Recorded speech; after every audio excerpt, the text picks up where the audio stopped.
Hello everyone, welcome to this geopolitical channel. Today we will talk about the situation in Lebanon. Since 17th of October, Lebanese are taking every day the street to demonstrate their anger about the nepotism, the deterioration of public services, and the rising of unemployment. And that it's really new, that's probably unprecedented over decades what is happening right now in Lebanon, because this country is marked very much with confessionalism due to since the independence of Lebanon in 1943, which has been institutionalized this confessionalism with the Ta'if agreement signed in 1990 in Saudi Arabia at the end of the Lebanese civil war, which ended so in 1990. And since then, so Lebanese are not able, if you like, to demonstrate together, to, if you like, to transcend their confessionalism.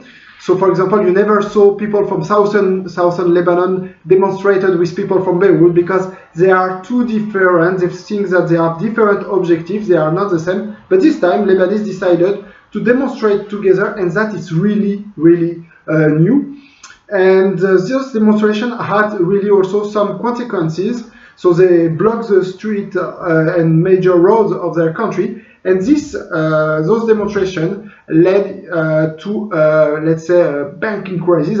We cannot say that suddenly this banking crisis in Lebanon emerged suddenly. Since years, the Lebanese banks are in really poor and difficult situation, and because of that, they had to trade off with high interest rate, and that's why a lot of Lebanese people start to put a lot of money on their account due to high interest rate. But actually, it's also high interest rate reflected difficult, if you like, financial situation for the Lebanese bank. And since the 29th of October, all Lebanese banks have restricted the access to deposit. And now, for example, Lebanese can only withdraw $200 per week. They can send abroad only around $1,000. So, okay, but what's the connection about what I'm saying with geopolitical issues? Actually, there are a lot, because actually, the Lebanese banks are financing, if you like, a lot of things, and not only in Lebanon, but also beyond Lebanon. And for example, one of their first major, let's say, client is the state of Syria, which due to sanctions is not able to import most of its basic, let's say, commodities like sugar, rice, and due to the restriction of capitals in Lebanon, now the Syrian state had to reduce drastically its importation, and the result of that is that the Syrian government has decided to rationalize the quantity of sugar, of rice available to the population, and so it creates a major food crisis in Syria right now. People cannot find all what they want, and that is a direct consequence of that banking crisis in Lebanon. And even it goes even beyond basic commodities, because even oil, let's say, which is the major, let's say, commodity for the Syrian government to lead this, let's say, this civil war, which has been so deadly. Probably we can have some, let's say, some glimpse of hope that maybe this situation can lead to the end of the civil Syrian war, due to the fact that now maybe the Syrian regime could not import some oil, and so basically it will either collapse or declare the end of this war. And that's at least a scenario that I'm assuming due to the situation and, let's say, the ongoing effect of this banking crisis in Lebanon. Second consequence is more domestic, it's more related to Lebanon.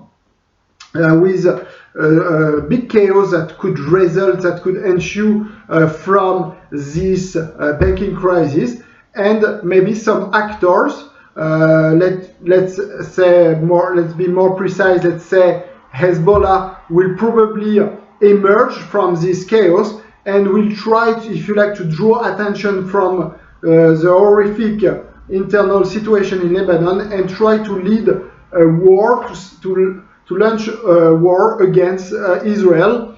If you notice, we are talking about from years to years about an imminent war between Hezbollah and Israel, but it did not happen. Even a couple of months ago, we expected a war, and it did not happen. So now we can really think that could be actually Hassan Nasrallah, the Hezbollah leader, probably thought that it's much more better to wait for probably, let's say, a total bankrupt of the Lebanese state to lead a war that could be the best time to unite all Lebanese against one enemy. And probably now Hassan Nasrallah thinks that probably it's the time to lead this war. So probably that's the second consequence of this Lebanese banking crisis. A third, let's say, a third consequence of this banking crisis in Lebanon could be that